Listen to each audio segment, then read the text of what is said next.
What China is doing is developing for its own, for its own people, trying to build a more prosperous, harmonious society and say that all countries should treat each other with respect, that we should not resolve international conflict through war, but we should have dialogue and cooperation and so on.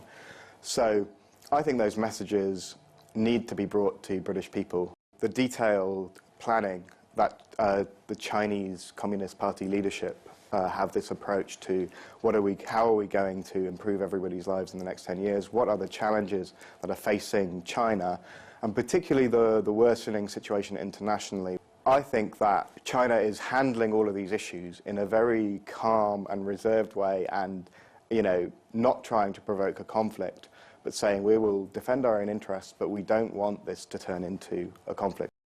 I think we see like a huge continuity now. This is an ongoing process of the rejuvenation of China, and although there may be different emphases at different stages, China is adopting a different model, one which is looking at that issues around sustainable long-term growth rather than just a kind of breakneck pursuit of growth at any cost.